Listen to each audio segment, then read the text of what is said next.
Good morning student, আমাদের চ্যানেলে তোমাদের সবাইকে স্বাগতম। তোমরা ভালো করেই জানো আমাদের চ্যানেলে প্রতিনিয়তই ভিডিও আপলোড করছে।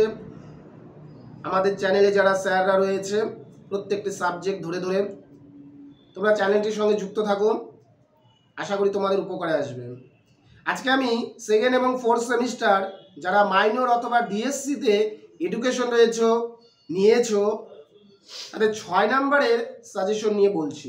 তোমরা এই প্রশ্নগুলো পরীক্ষায় অবশ্যই দেখে যাবে। মান 6-এর জন্য তোমরা যেগুলো দেখবে, সর্বপ্রথম প্রশ্ন বলছি, স্কিনারের তত্ত্বটি আলোচনা করো এবং এর শিক্ষাগত তাৎপর্য লেখো। স্কিনারের তত্ত্বটি আলোচনা করো এবং এর শিক্ষাগত তাৎপর্য লিখো। বা এই প্রশ্নটা সক্রিয় অনুবর্তন হিসাবেও আসতে পারে, যে সক্রিয় অনুবর্তন কাকে বলে, এর শিক্ষাগত তাৎপর্য লিখো। 2 নম্বর প্রশ্ন, স্কিনারের তত্ত্বটি তোমাদের কমন রয়েছে, কিন্তু তোমরা প্রাচীন অনুবর্তন অর্থাৎ প্যাভলভের তত্ত্বটিও দেখে যাবে 6-এর জন্য। এরপরে তোমরা যে প্রশ্নটি দেখবে, বিস্মৃতি কাকে বলে, বিস্মৃতির কারণগুলি সম্বন্ধে আলোচনা করো। খুবই ইম্পর্টেন্ট একটি প্রশ্ন তোমাদের পরীক্ষার জন্য। এরপরে 3 নম্বর প্রশ্ন তোমরা দেখবে, শৈশবকাল এবং কিশোরকাল কাকে বলে, এদের এই কালের পরিবর্তনগত বৈশিষ্ট্যগুলি আলোচনা করে। এই দুটো প্রশ্ন থেকে একটা প্রশ্ন পরীক্ষায় আসবে তোমাদের, হয় শৈশবকাল অথবা কিশোরকাল। খুবই ইম্পর্টেন্ট একটি প্রশ্ন। এরপরে তোমরা দেখবে থার্স্টনের বুদ্ধি সংক্রান্ত বহু উপাদান তত্ত্বটি চিত্র সহ আলোচনা করো। থার্স্টনের যে বহু উপাদান তত্ত্ব রয়েছে সেই তত্ত্বটি তোমরা 6-এর জন্য অবশ্যই দেখবে। আমি দুটো ডিফারেন্স বলছি, দুটো পার্থক্য তোমরা পড়ে যাবে। একটা হচ্ছে বৃদ্ধি এবং বিকাশের মধ্যে পার্থক্য, ভেরি ভেরি ইম্পর্টেন্ট একটি প্রশ্ন। আরেকটি হচ্ছে প্রাচীন অনুবর্তন এবং সক্রিয় অনুবর্তনের মধ্যে পার্থক্য আলোচনা করো। এই যে দুটো প্রশ্ন বললাম, বৃদ্ধি ও বিকাশের মধ্যে পার্থক্য এবং প্রাচীন অনুবর্তন সক্রিয় অনুবর্তনের মধ্যে পার্থক্য খুব ভালো করে দেখবে। যেমন তোমরা বিস্মৃতির কারণ প্রশ্নটা ভালো করে দেখবে, থার্স্টনের প্রশ্নটা ভালো করে দেখবে, স্কিনারের শিক্ষাগত তাৎপর্য প্রশ্নটাও ভালো করে দেখবে।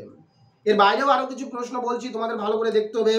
শিক্ষা মনোবিদ্যার প্রকৃতি ও পরিধি আলোচনা করো। এখান থেকে যে কোনো একটা পাঠ আসবেই পরীক্ষায়, হয় শিক্ষা মনোবিদ্যার প্রকৃতি, নয় শিক্ষা মনোবিদ্যার পরিধি আলোচনা করো। এরপরের প্রশ্ন তোমরা দেখবে, শিখন কাকে বলে, এর বৈশিষ্ট্যগুলি আলোচনা করো এবং শিখনকে প্রভাবিত করার প্রধান উপাদানগুলো কি কি রয়েছে। শিখন অর্থাৎ লার্নিং কাকে বলে, শিখনকে প্রভাবিত করার বিভিন্ন উপাদান এবং এর বৈশিষ্ট্যগুলি আলোচনা করো, ভালো করে দেখবে। এরপরে লাস্ট দেখবে ব্যক্তিত্ব পরিমাপের বিভিন্ন যে তত্ত্বগুলো রয়েছে, ট্রায়াল থিওরি, ঠিক আছে, ব্যক্তিত্ব পরিমাপের বিভিন্ন তত্ত্ব।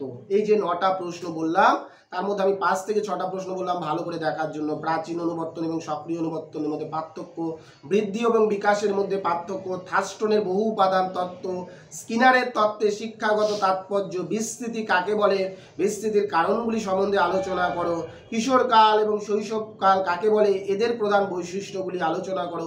এই যে প্রশ্নগুলো রয়েছে, এই প্রশ্নগুলো তোমরা ভালো করে দেখে যাও। এবং যারা ভাবছো প্রত্যেকটি প্রশ্নের উত্তর এবং লাস্ট মিনিট সাজেশান, আরও কম করে সাজেশান এবং নোটস, উন্নত মানের নোটস প্রয়োজন রয়েছে, তোমরা আমাদের চ্যানেলে দেওয়া নম্বরগুলোতে যোগাযোগ করবে। এবং যারা অফলাইনে টিউশন করতে চাও তারা অবশ্যই এসে আমাদের এখানে ফর্ম ফিল আপ করে ক্লাসগুলো শুরু করবে। সবাইকে ধন্যবাদ, সবাই আমাদের সঙ্গে যুক্ত থাকবে। ধন্যবাদ।